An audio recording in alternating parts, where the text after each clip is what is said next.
Hi everybody, this is Jamie Mayfield here, and we are going to make a short sock out of the yarn that we dyed with Kool-Aid and split into two 50-gram cones. So I've cast on, this is a 54 cylinder, okay? And I grabbed a waste yarn that is way different than the project yarn. Okay, so this is yarn that we dyed pink and purple with Kool-Aid. And it's going to be absolutely disgusting with this red waste yarn, which is good because that way it'll be easy to see. It'll be easier to hang those stitches. Now, the reason we're making this sock a toe-up sock is because we want to use every little last bit of yarn. I split it into two, and we are going to use all the yarn. So I raised the back half of my needles, and now I am going to make one row. Now these stitches right here, these loops, these are the ones that we're going to hang, okay? But in order to get these loops over to those needles, we have to do some special consideration. Now, on this, so I've knit that row. I raised the first needle. I'm going to come back around, knit this row, raise the first needle on this side, and I'm hand tensioning on these first couple of rows. Okay, so now I'm going to go ahead and engage my heel spring. And so these two rows, or those three rows, are going to be a little looser than the rest of the sock, but that's okay because it'll all come out in the wash. It just makes our task easier. Now, I raised that first needle. Now I'm going to wrap that first needle and crank back around. Okay, I'm going to wrap the first needle on this side because just like any other heel or toe, whatever I do on the right side, the left side is a mirror image. Now I'm raising the second needle, raising the second needle. Now I'm going to wrap the second needle.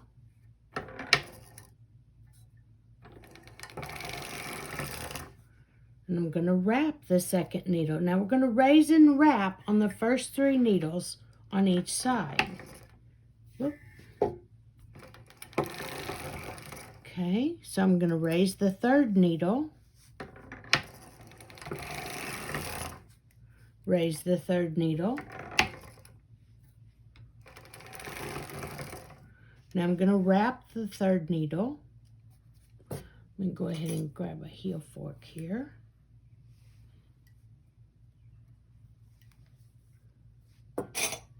And wait. So I've wrapped the third needle.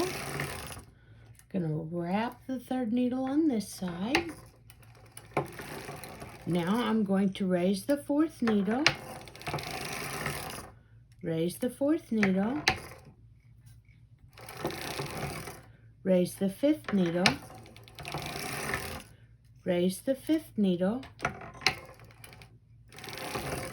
Raise the sixth needle.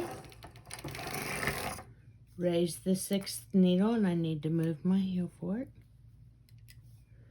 Okay. Raise the seventh needle.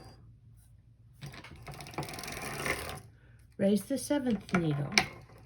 I'm going to raise the eighth needle. I'm going to raise the eighth needle. Now I'm going to lower the seventh and eighth needle, and I'm going to do, it's basically a half of a figure 8 wrap. I wrapped it behind the second needle and in front of the first needle. The reason I'm lowering 2 needles at a time is because I just did that figure 8 wrap again. It's because that makes that angle a little less angular. Okay, now I'm going to move my heel forks, and I should not need them until I'm going to move my V-hook, and I won't need that until I do my heel. I'm usually used to saying that the other way because I don't make toe-up socks very often. But I do when I want to use every last little bit of yarn. Because that way, I don't waste a single bit of yarn that I bought from an indie dyer.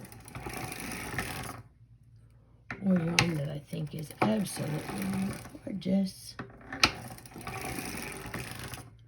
Oh, you know what? I just screwed up. Okay, we'll see. That was the third needle. And I was supposed to wrap and lower. So now I'm going to wrap and knit on the second needle. I should have done this on the third needle. Wrap and knit. Now I'm going to lower that needle and knit the row. Lower the second needle, knit the row. Now I'm going to wrap the first needle. Going to wrap the first needle. Now I'm going to lower the first needle, knit the row, lower the first needle on this side, and I'm going to start the row. Okay? Now, if we had taken the time to count the number of bumps of stitches that we get to hang across on the other side, we would realize that there are only 53 stitches. So what I'm doing is I'm removing all of the weight. I'm going to lower my needles, and on this money maker, they kind of just go where they want to go. So we'll have to be real careful to make sure that this first row knits. Kind of makes it interesting, doesn't it? Okay, so you see that first stitch right there? See that one right there? He goes on this needle right here. Okay, now, the more I pull on this stitch, the more this stitch hides. So what we want to do is gently place these stitches over here.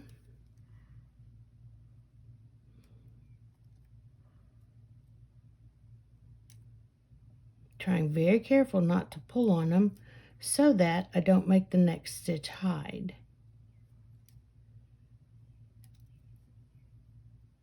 And using that dark waste yarn and having a light pink first row was very handy for you guys to be able to see it, wasn't it? Oh, and thanks to my cameraman, Zach, who's also my son.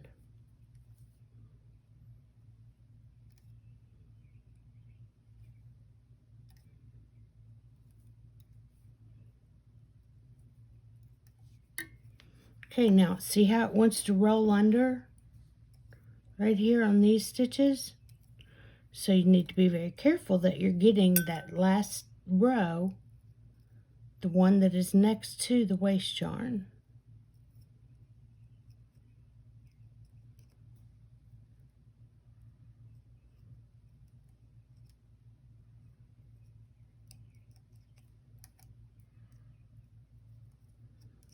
Okay. See that little guy right in there?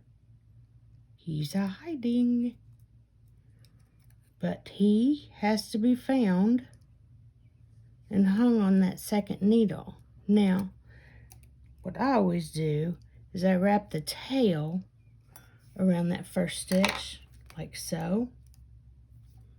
Okay, now this is where, remember that soft weight you made when you were waiting for your machine and you don't know why you made it? This is why you made the soft weight. Okay, this is, I'm going to say 1.5 pounds, 2 pounds of BBs that are inside that sock, tied closed. Okay, BBs are little bullets that go in a BB gun. If you're in the U.S., you know what a BB gun is. Well, probably. If you're in Missouri, you know what. So now this is the foot. And remember we said we had to be very careful on this first row, making sure that all of our latches are open. Okay, and there we go. Now, if I am confident that I did this properly, I can weave this tail in as I knit forward, as I knit up. So this is row 2 of my foot. And I'm just going to put this in with that Yep, just right in with that needle. And then that way I don't even have a tail to work in. See, we're getting out of doing the Kitchener and weaving in the tail. But I have to count manually because I broke the counter on this machine.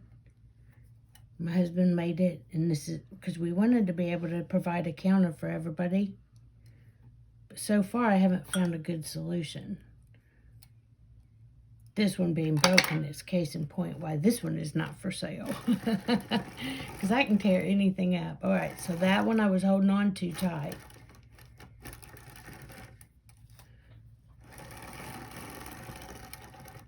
And it didn't knit. So let's try that again and not hang on to it so tight. Well, it didn't knit again.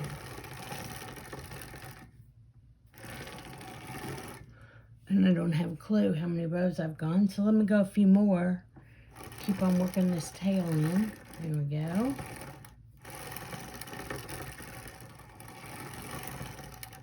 Whoops.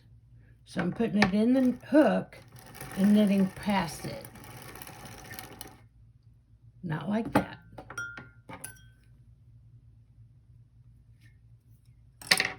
Put it in the hook. And now that time I did it on 2. So that's enough. Now let's count how many I did. 1, 2, 3, 4, 5, 6, 7, 8, 9, 10, 11, 12, 13, 14, 15, 16,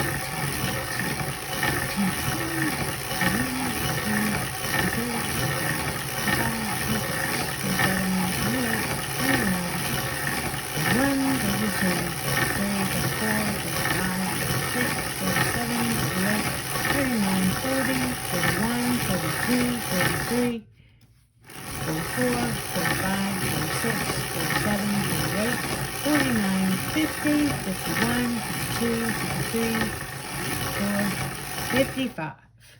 All right, now let's make a heel. Now, even though we've made a toe-up toe, I'm raising the back half of the needles, okay? And we've made our toe.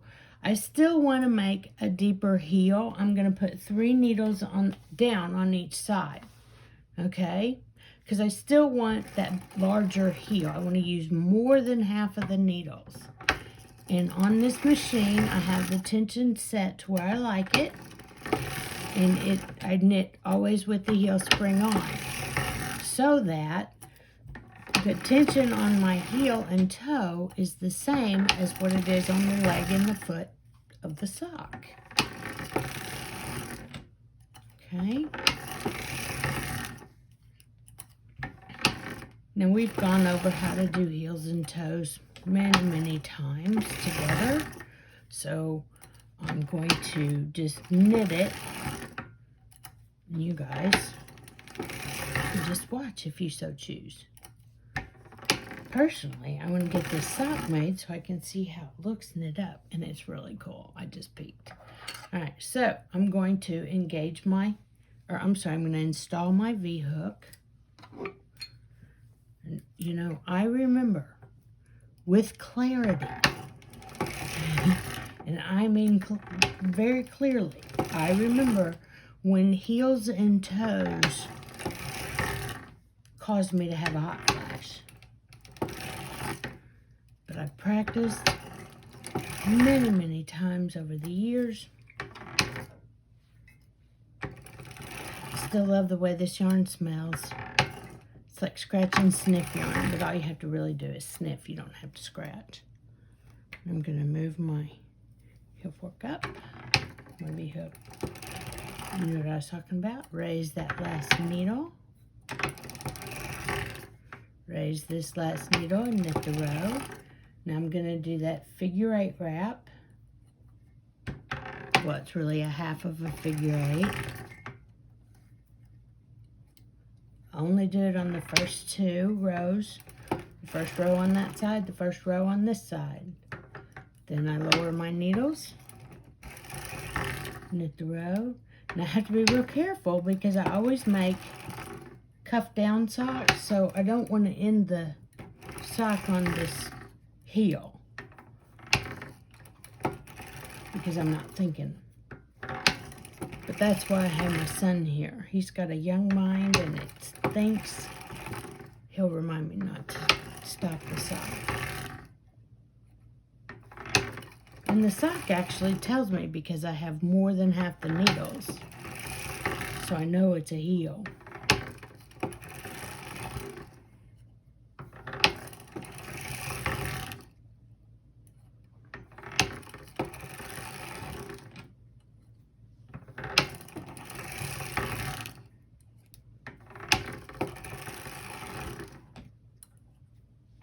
Alright, this is the second needle that I decreased. I'm increasing the second needle. I'm increasing the second needle on the left side. And when I knit the row, that means this heel is finished and we are on to the leg of the sock. So now I have this much yarn to make the leg of the sock, but I'm going to be really honest with you. I want to make little shorty socks out of these because I think they'd be really cute with my Birkenstocks. So I'm going to knit 35 rows.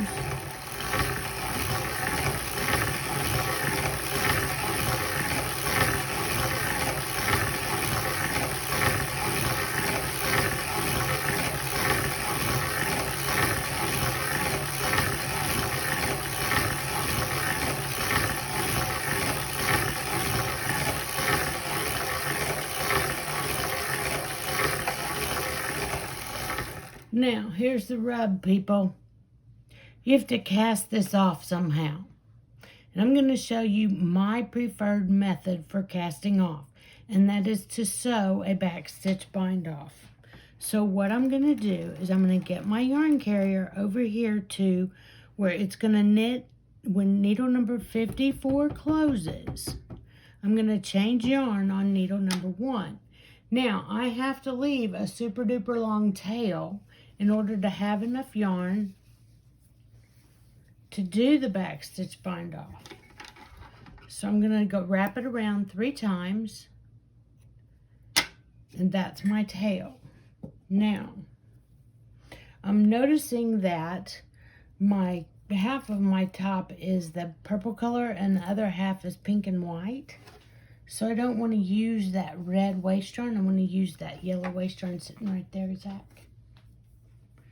Thank you, sir. I'm going to tie the tails together.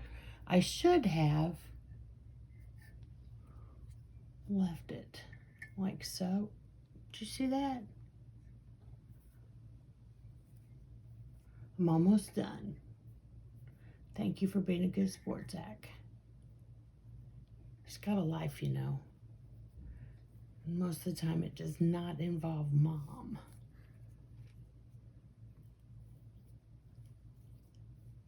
Alright, so needle 54 closed. Now, if I can get myself and my act together, I am going to pull this whole tail down through here. Oh, the knot won't come through the slotted yarn carrier.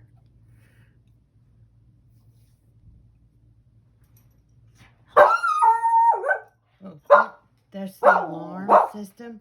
Shh. Okay. Sorry about the alarm system going off. Yep. Thank you. Thank you, Ranger. All right. Crank that first row. Now you'll notice that the yarn ends on the last needle and the waist yarn begins on the first needle, and that makes a big gap right there, but that'll make it easier to sew the back stitch bind off, which will be the next week's video.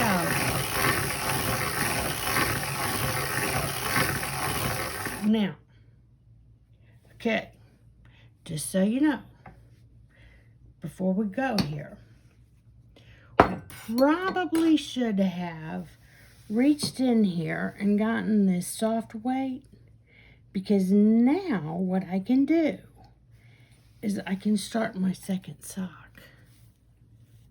Okay, I'll do the same thing. Oh, did you want to see the yarn? Check it out. Here, look on this side. Isn't that pretty? Thanks for joining me today. I'll see you soon.